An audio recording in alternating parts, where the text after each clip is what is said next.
It's not actually the most expensive, but it feels like it when you think about the fact that it's like it's not as expensive as the other alternative, which is a free electron laser, an FEL, which I'll explain in a minute.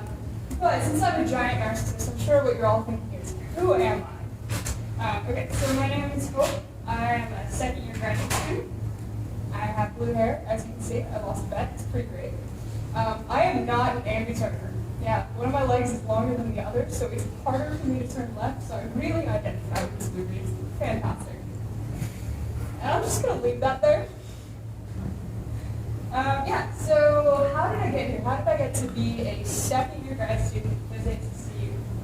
Well, we started off way back in the beginning here. So I grew up on a farm taking care of livestock. Did not go to school. So I did not, I was homeschooled until high school. Then I tried high school a little bit, mostly did not go to it. And yeah, got a head injury. Did not go the rest of high school, which didn't. And then the biggest plot twist of my life, I then went to college. Surprising, I know.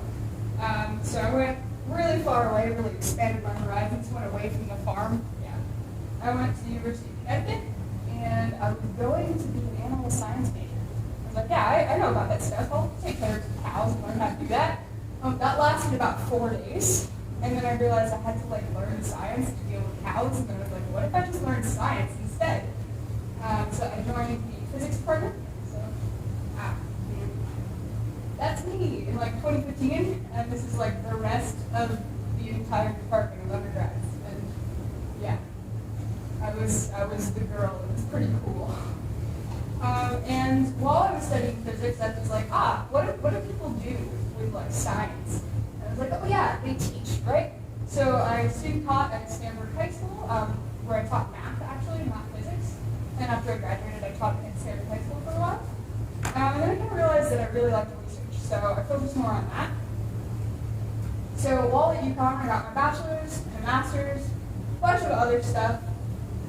Mostly what I did is I did a lot of research, and I ended up with a bunch of papers, and I got done a little fast. Whatever. And I met a lot of people research humanities, who do a lot of different stuff. So that really opened my eyes to what I could do anywhere. And now I am at NIST, which is the National Institute of Standards and Technology. So it's over there. I don't actually know if you can see it through the window. I feel like you can. You can see the mesa behind it. But yeah, it's right over there. We do cool science, so I'm part of the quantum sensors group, which is just a fancy name for detectors and stuff. So I have a question for you guys. Why do you think NIST hired me, based on what you've heard about me so far? Anybody? Good Connecticut girl. Good Connecticut girl. Yeah, you know what? You're actually right.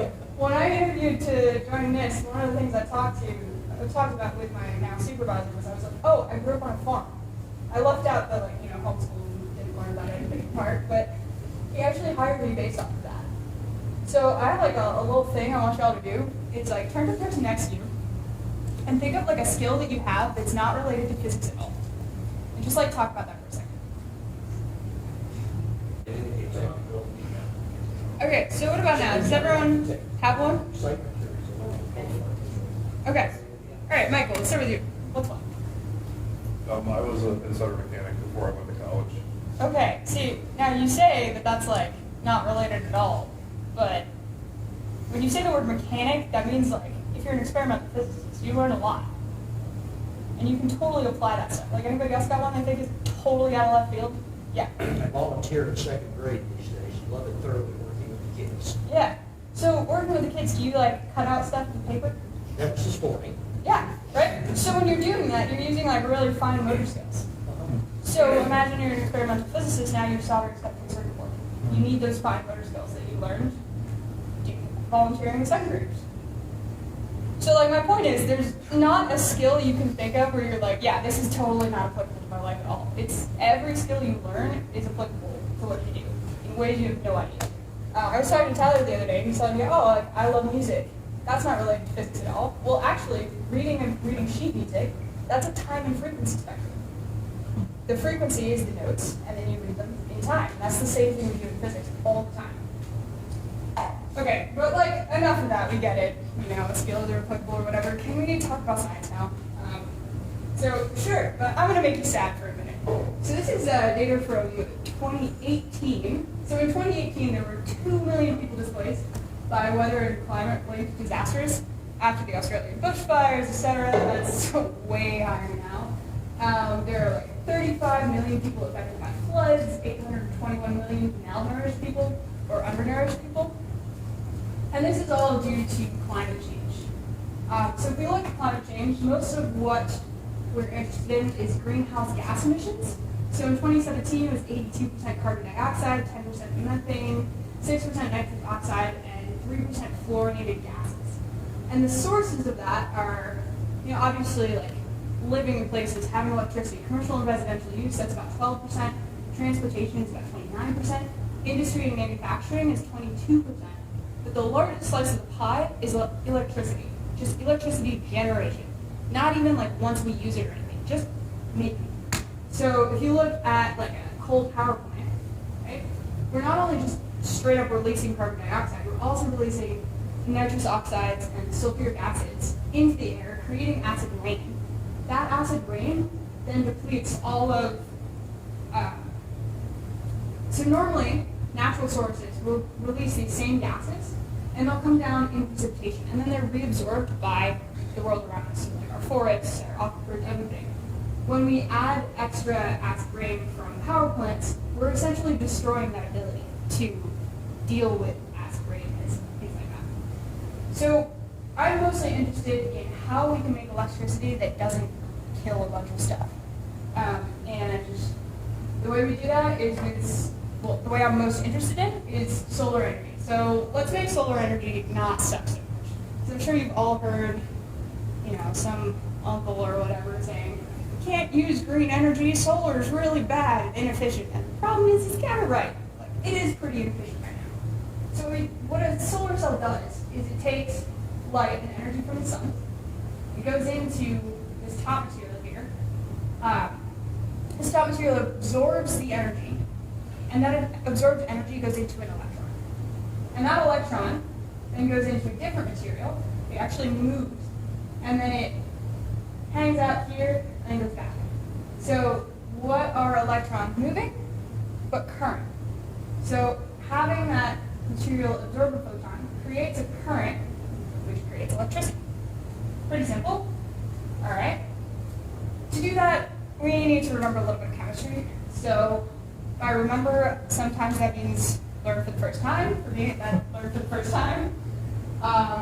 So if we consider an atom, here's our atom's nucleus. We then have a bunch of electrons, and we need somewhere to put them. So we put them into energy levels. So let's say this is our first level, or second level, or third level, so on and so forth. And each of these levels can take a certain number of electrons. So the first one, for example, can take 2. The second one can take 2. The third one can take 6, and so on and so forth. So this is a fun schematic diagram.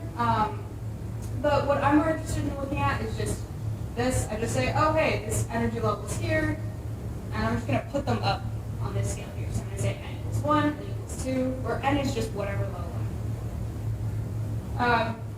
And if we look here, we can use another diagrammatic form. And I'm just using this to illustrate one thing. So if we look at one atom, we'll say, okay, the first level, we're going to have 2 electrons and then 1. And this atom has total 3 electrons. And this is how we're going to put them. And then we just go down different atoms. So let's say we have 5 electrons, so we're going to fill the first 2 levels, and then start going into the third one. All right. So how does that relate to solar cells? So we're going to draw that same diagram we did before, and this is just another schematic of a solar cell. And so what's happening when we do that is light's coming in, okay? Light is coming in on our diagram. It's going to absorb, and an electron is going to absorb that. So here is my electron. It's going to jump up. It's going to go higher in energy.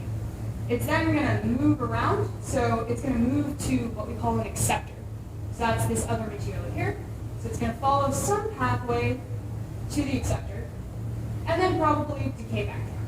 So we're just going light in, electron up, electron moves, and electron comes down. So that all seems like pretty simple, right? I mean, no, but like kind of. There's a big problem with it, and the first is like, how do you watch this? Like, does anybody have any ideas? Because I don't. I mean, I can't like see it under a microscope, so what do I do? And the other problem is, that's literally the speed of light. This is really fast. That's heck fast. It's still really, really fast. So even if I could just watch it, like what camera is fast enough to do that? Right? So just like, how fast is fast? So real quick Fermi estimation, I want you guys to think about how fast does a photon move through an atom? And just like talk to your neighbor, I can give you two pieces of information. The first, the speed of light is 10 to the 8th meters per second. And an atom is about an angstrom, which is 10 to the minus 10 meters. So ballpark estimation, how fast is a photon going to move through an atom? Okay, so anybody got an answer? Anybody got any ideas of how to get an answer? Yeah. If you remember correctly, light's 3 to 10 times 10 to the 6th, and an anchor is 10 to the minus 10 meters. That's 10 to the minus 16 seconds. Exactly, 10 to the minus 16 seconds. Wait, no, it should be 3 times 10 to the 8. You can do it Yeah, really minus 18 seconds, yeah. roughly. Roughly, yeah. So we have 10 to the minus 18 seconds. Okay, that's really, really fast. Does anyone know what the SI prefix is for that? The The attosecond, yeah. Okay, so that's just so horrifyingly fast that I'm never going to measure it. So instead, let's think, how fast does an excited electron move to another atom? So an excited electron is going to be slightly slower. We can do the same Fermi estimation, but yeah, why bother? I'll just tell you. It's on the order of 10 to the minus 15 seconds. So that's called a femtosecond, which is a million billionth of a second. And that is a weird thing to say out loud, and you know, honestly, nobody intuitively knows what that means because that's really, really fast. So to study all these processes, we have to go fast. It's just, yeah, that's just how it goes. And the best part is I gave you the simplest possible explanation, but it gets worse. So if we look at an actual solar cell, there's these like complicated structures in the material itself, and then these complicated energy diagrams. I can't even follow this pathway. I don't know where it goes. I mean, like, this is them trying to make it simpler, and it's still confusing. And honestly, I don't even know what this is. It was just in the figure I borrowed from my laughing. Yeah, it's too much, man. Can't do it. Okay, so we need to study ultrafast chemistry, but how are we going to do it? How are we actually going to look at a complicated diagram and get any information out? So we want to, just a reminder, we want to study these energy states. We want to study this, and this, and this. And I want to study like how that happens. And we've already established that it's really hard to watch that. So instead, we're going to do a thing called core hole spectroscopy, which is just a fancy name for something that's actually pretty simple. So if you remember our energy level diagram, we can put electrons on each of these energy levels. And what I can do is just dump a bunch of light onto that atom. And if I dump a bunch of light onto that atom has to absorb it somehow. And the way it does that is it takes an electron from down here and it just kicks it out. So it ionizes, it creates an ion, it creates a state where it's the whole atom is positively charged. So now this atom just has a hole down there. We call these levels down here that are close to the center, the core levels, because they're close to the core. So we got a core hole. Obviously, atoms don't like that. It's not like comfortable. They're used to having their core levels totally filled. So if you have an electron that's just kicked out, what's going to happen is one of the electrons from the upper levels is going to drop down, try to fill that core hole, try to make the atom way happier. And when this electron drops down, well, it's dropping to a lower level in energy. So it has to get rid of energy somehow. Energy has to be conserved. And the way it's going to do that is by emitting a photon, or emitting energy. And so what that's going to do is give us a spectrum. So if we look at all this light coming off, if we just dump a bunch of energy into a bunch of atoms, and we look at the light that comes off, that's going to tell us what this energy diagram looks like. Because this electron can drop down, this one can drop down, this one can drop down, or that one can drop down. So that will give us these peaks here, corresponding to different higher energy levels. Yeah, not too bad. Yeah, so I just told you that that's like not too bad, but does it actually tell you how to do that? Not really. Some are physicists, so usually lasers are involved. And you can imagine looking at this picture, yeah, you could like put a laser in there to get some sort of core hole. Okay, but on the previous slide I said X-ray. X-ray lasers are pretty hard to make. So the way you make them is you put an electron beam into, it's called an undulator, or the better term for it, a wiggler. And a moving charge is going to emit light. So then we just wiggle it until it's all together. Okay, that seems simple, but it's not. It's really hard. And to do that, we need this facility here. So this is what's called a free electron laser.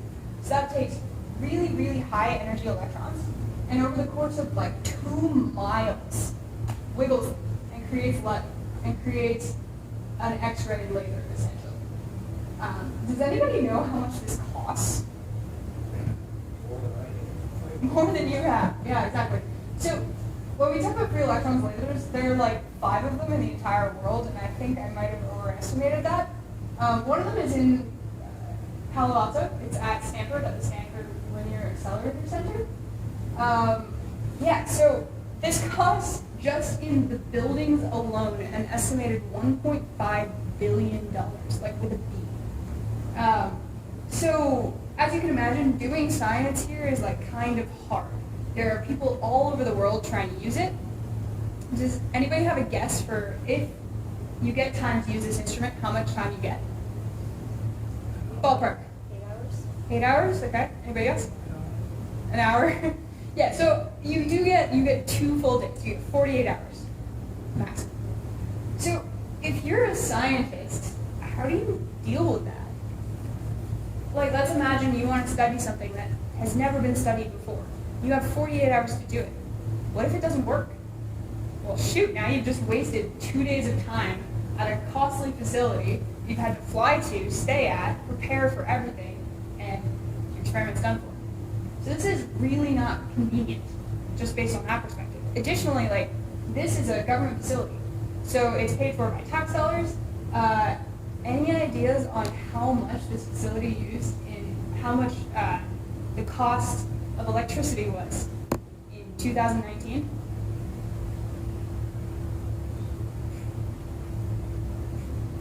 $13 million. For reference, in Palo Alto, electricity is 12 cents per kilowatt hour. So if we're talking about energy, this uses a lot. So it's difficult to get to, it's hard to use, and it costs a lot for everybody. So chemistry is expensive. Now what do we do? How do we do this? So let's start with X-rays. Maybe if we can make X-rays, we can figure out how to do this. I mean, that shouldn't be too hard. I'm sure everybody's been to the dentist, or like you've seen someone break a bone. You know, we use X-rays all the time. So we've been making X-rays for a long time. The X-ray was first discovered in 1895 by this guy, Wilhelm Röntgen. I probably said that wrong, but you know, whatever. And this is actually one of the first X-rays. It's his wife's hand, and that's her ring right there. You can see in the picture. So if they could do it in 1895, surely we can do it today.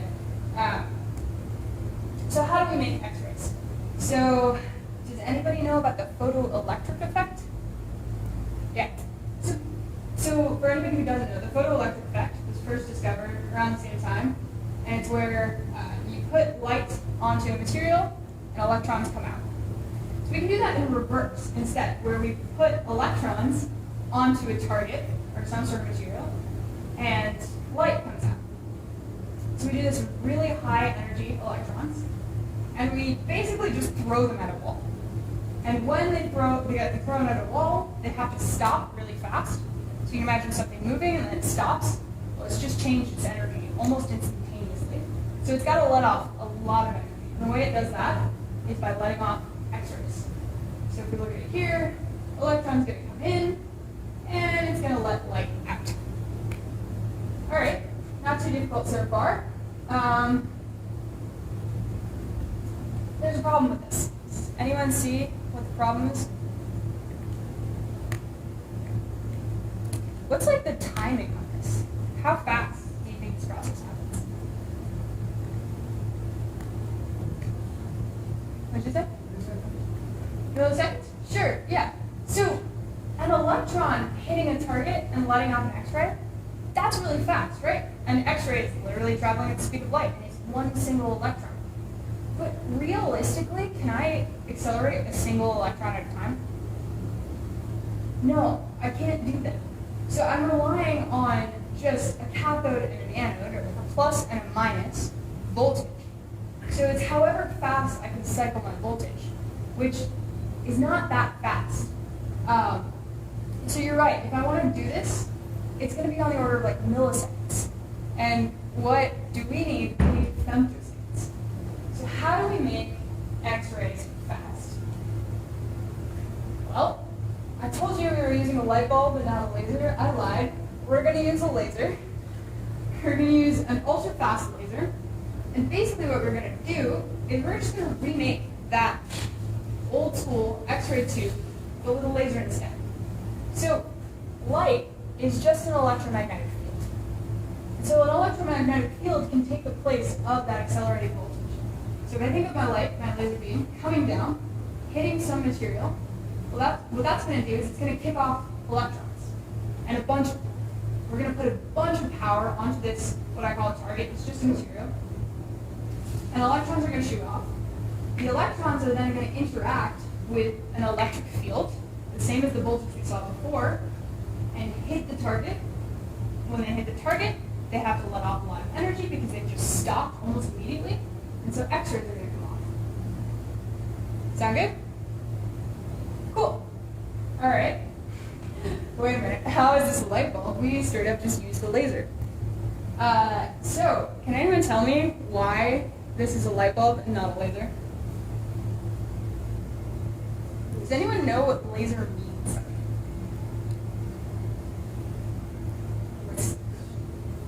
Yeah, go for it. Light amplification by stimulated emission of radiation. Light amplification by stimulated emission of radiation. Exactly. Okay. So for starters, that is not this, right? There's no stimulated emission here. One other call through I don't know what that word is. Criteria for a laser is that the light needs to be coherent, which means it's all going in phase together, and monochromatic. If we're looking at this, we're going to have electrons of all different energies coming off and then breaking. So we're going to get X-rays of all different energies coming off and breaking, coming off and going in all different directions as well.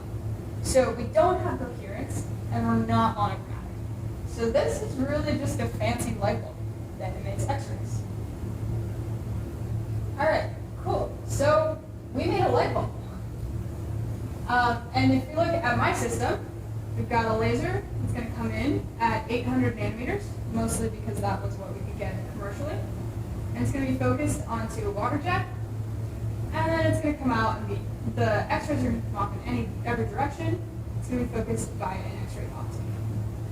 So why is this ultra fast now? I mean, we just talked about how it's no different than the tube source that we had before. What's different here? What's making it fast? Yeah? Exactly, the rate of change of the field. So this laser is a pulsed laser. So each of these pulses only lasts a couple of femtoseconds.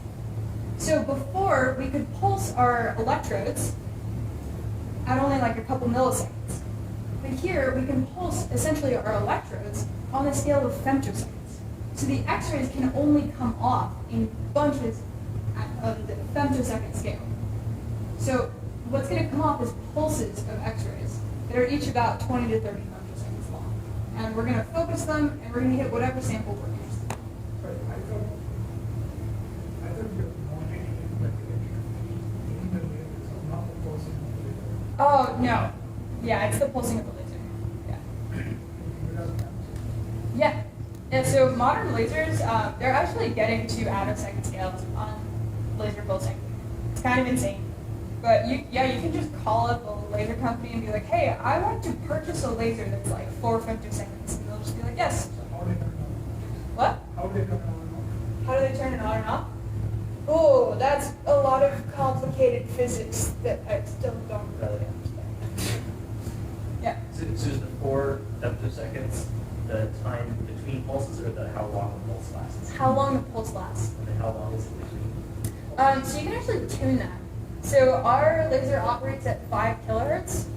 So we have 5,000 pulses per second. You can also operate them at like 10 kilohertz or at like 1 kilohertz. I don't actually know how low they can go, but yeah. Yeah. It looks kind of funny to me that you put in red light and get out X-rays. Do you have like multiphoton solution or something? Yeah, so basically it doesn't matter what color we put in. The point is that we're just dumping a lot of energy into our receiver. Because what's generating the X-rays isn't what color photons we have, it's just that we're ripping off electrons. That's all we want. So, so at this focus spot, we have 10 to the 20 joules per centimeter squared. So the answer is, yeah, a lot. To make this laser beam, we actually have to expand it in the lab before we focus it on. Otherwise, we burn all of our optics. Yeah, I have 4 pump lasers that are each 50 watts. Just to create this laser beam. Yeah. If you just like leave it on and you leave something blocking the beam, you can just hear the sound. Are you using conventional approach like mirror and stuff? Mm-hmm. Just normal mirrors? Normal mirrors, yeah. What? So a lot of our objects are cooled. So for example, our crystals for actually generating this light are all water cooled. So we have some doubling we have for other stuff, but yeah, that has to be cryogenically cooled. Yeah. Yeah, no, we're dumping a lot of energy into our system just to rip electrons off. Yeah. So we're putting in red light, but realistically, I could put in any color I want as long as I get 10 to 20 joules per centimeter squared. That's kind of good. About a micron. Yeah. Yeah, so it's a lot of energy. So we did it. We generated X-rays. We're done now, right? No, we still have to do the chemistry. And so we have X-rays, but how are we going to see them? So conventionally, people use what's called a grating spectrometer.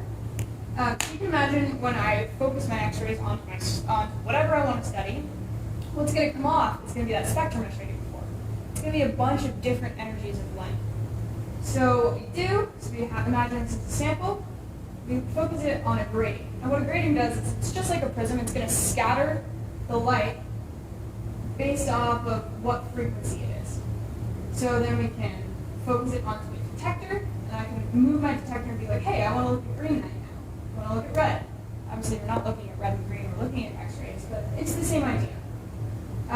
The big problem with this is you can imagine if we want to see the whole spectrum, well, now we have to like scan our detector back. So superconductivity is where, if you have normal metal, you get it cold, it gets less resistive. And the way I like to think about this is like, imagine electrons are like 8th graders in a hallway. And so as you get colder, all you're doing is you're making the hallway wider. And so if you've got a bunch of 8th graders, they're always going to clog the hallway. It's just what they do. So even as you get cold, you can make the hallway as wide as you want, and they will find a way to stand in groups and block the hallway. In a superconductor, you have that same behavior, and then at a certain temperature, you have no resistance. So it's as if you have all your 8th graders, and then you give them each their own hallway. And then there's no resistance at all. There's no blockages. They can just move as fast as they want, perfectly. And that's synchrotron activity. So the way we're going to use that, we're going to look at this transition right here. So this transition is really, really sharp. It's just an on and off. Once we're normal metal, and then we're superconductor. So if we put a little bit of temperature onto a superconductor, that's going to be a huge change in resistance if we're going to do transition temperature. Well, temperature is just energy. Photons are just energy. So we can think of a photon, it's just X-ray coming in, this is energy coming in. It's coming in to a superconductor, so that's going to change the temperature, which is then going to change the resistance drastically. And we're just going to read that out. So if you look, we're just going to get different, what's going to come out is a pulse that looks like this. So this is just our superconductor. We dumped a bunch of energy in it, and then it's going to relax backwards. So we cool it back down. So the pulse height, how much this resistance changed, is going to tell us what the energy of our photon is. And this is an actual picture of what our detectors look like. They're just little chunks of metal we deposited on a surface that we can connect to electrically, so we can read it out. So I don't know how well you can see, but yeah, it's just little pads of superconductor on the surface. And we can do this really, really well. So the normal spectrometers that are currently in place, at places like IBLs and stuff like that, they have a small range. So this is a grating spectrometer, and you can see it doesn't collect very many photons because it's a grating spectrometer, so you can only look at like one wavelength at a time. And you can't look at very many wavelengths at one time. This is a different kind of detector called a bent crystal, basically the same as a grating spectrometer, and it has the same problem, just at a higher energy.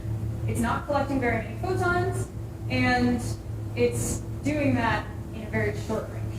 And just for note, EV is just, it's the same as it's just energy, but the scale we use for photons. Is better studying back? Can you speak up, sorry? Is it better studying back? Yeah. So if we look at our detectors, we're collecting way more photons. Even when we're not collecting very many, we're collecting more than the grating. And we're doing it over this whole range. So for context, most atomic processes that we're interested in happen from about 300 to 10,000 eV. So we can cover this whole range in one shot, and we can do it better. So it's all coming together. So now we got a laser. It's coming into the water jet. We're just going to dump a bunch of energy in it, create X-rays. Those X-rays are going to get focused onto a sample. Those are going to fluoresce off, and we're going to detect that. And what we're going to detect is the same spectrum I was showing you before, just different energy levels coming off as different energies of X-rays. So just for context, because it's on all my graphs, K alpha and K beta and things like that, that's just how we name those different energy levels in an atom. Why do you have the second laser? What? Why do you have the blue laser? So I'm getting that. We have the blue laser. So remember that complicated energy diagram? Yeah. I mean, it's complicated, yeah. So what we want to do is we want to make different states of atoms. So the blue laser is because up on the higher levels, we don't need so much energy to move electrons. So we're going to use this laser to create essentially the state that we want to study. And I'll get into that a little bit later. Okay, so did we do it? So this is our source, looking at a couple different oxidation states of iron. So these are different bonding states with different numbers of oxygen. And so we look to just plain iron. It's there, 2+ and 3+. This is our data. This is the synchrotron data. This is the national lab data. So as you can see, they look pretty much the same. So that's good. And what's even better is they would only give us smooth data that had been post-processed. They wouldn't even give us the raw data. So most likely we're doing pretty well compared to an actual lab. So now what we want to do is we prove that we can do it. We can take a measurement of iron and see what it looks like. Let's try to time resolve. All those fast processes, let's look at them. So this is a material called iron tris. And it's got, for what I'm interested in, 3 levels. It's got this one, and this one, and this one. Those are called K alpha, K beta, K beta delta prime. So, if we have these different energy levels, it's got a ground state and an upper state. And if you remember from earlier, we can fill each of these states. This state takes 6 electrons. And the way they're going to fill that is we're going to get up, down, and up, down. And that's how they're going to pair their spin. Now, if I excite this atom, let's say with a blue laser, I can push 2 of these electrons to a higher state. So, I'm going to do that with my blue laser. I'm going to put 2 electrons into this higher state. Now what it's going to do is we're going to get up, down, up, up, up, up. So I've gone from having every electron paired to now I have 4 that are just up. So my whole atom is going to have a net spin of 2. And it's because each electron has a spin of 1/2. So diagrammatically, what that's going to look like is we're going to go from this state here with a low spin, and you go up to some kind of unknown state, and then we're going to decay back down. And then we're going to go from this state back to the low spin state in a totally unknown way. So the only step I know is when I'm taking my blue light and I'm taking these 2 electrons and putting them up. Everything else we need to learn. So, some basic results that look kind of scary but aren't too bad is, oh man, this turned out way grainier than I thought. Anyway, so this is just looking at one peak. So this is looking at one energy level, one part of my spectrum. And the blue here is just a regular iron trace. So that's what the spectrum should look like. It's going to be 2 bumps. The red is the pump, so that's where I put on the blue laser. And now that I'm saying that out loud, I should have made that blue. Anyway. So here, we're just looking at the left, not the right yet. The left graph, this is just a static scan. So I want to know what the difference in energy is between the state where all the spins are paired and the state where the spins aren't paired.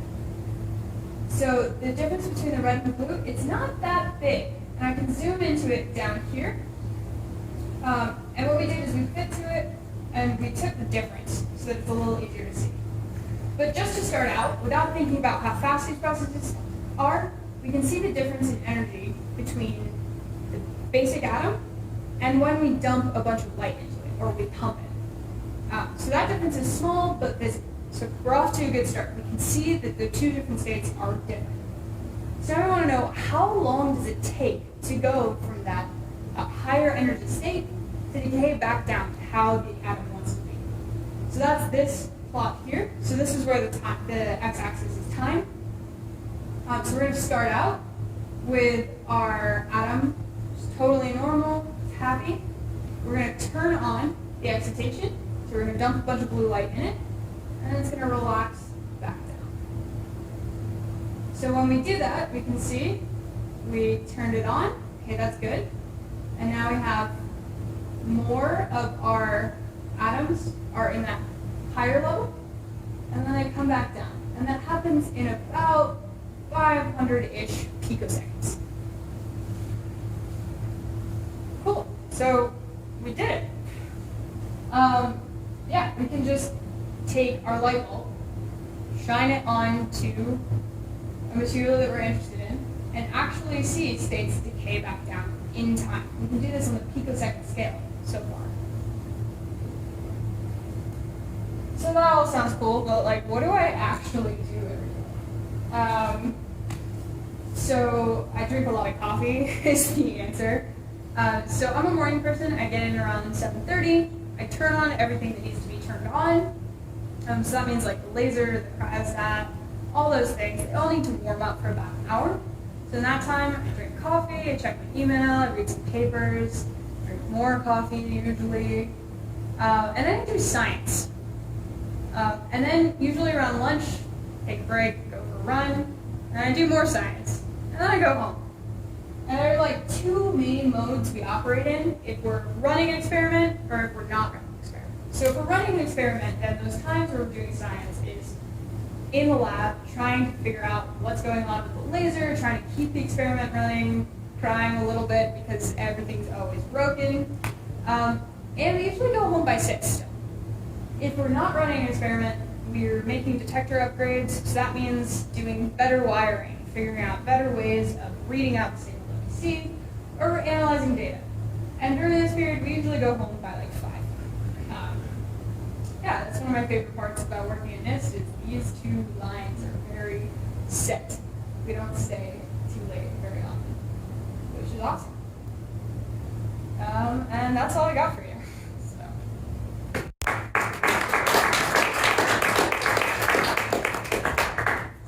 Great, yeah, so we have this QR code right here. If you would want to scan that to give some feedback on this, you are open to do that. This is a quick Google form where you can say what you think.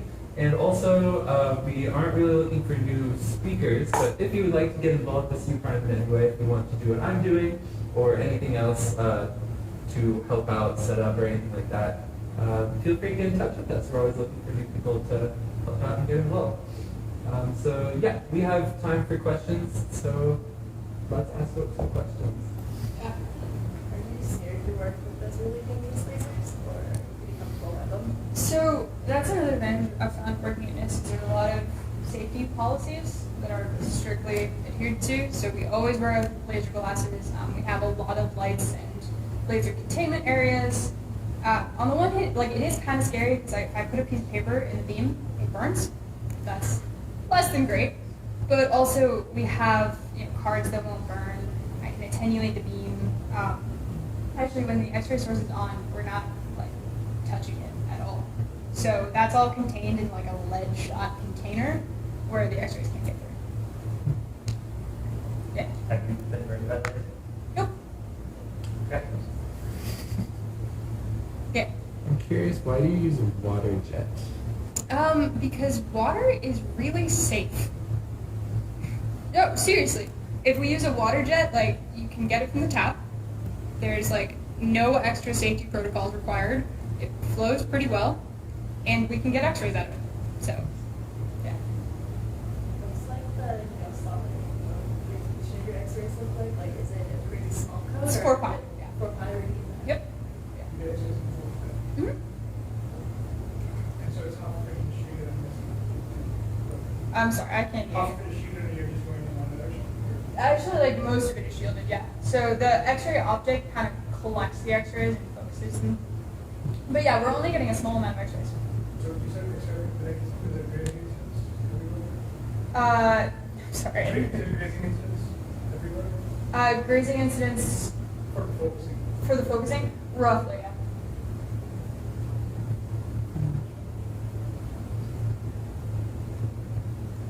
And on your DES sensors, like how fast do you read them? How fast do we read them out? Pretty fast. So I'm just guessing that it's going to be different before which use it. Yeah. So I believe we're reading it out on like microsecond. I don't know. I don't do most of the detector work, so I'm not 100% on It's got its own time constant per second. that. Yeah. I mean, so realistically, what we do is when we're reading out these pulses, they have like quite a time constant, and that is a much longer time scale than the process we're interested in. So we're not reading very many photons at once, and we're reading one at a time. So we can read it in a reasonable time frame for electronics. The time difference in the access energy is what, because it's galvanic.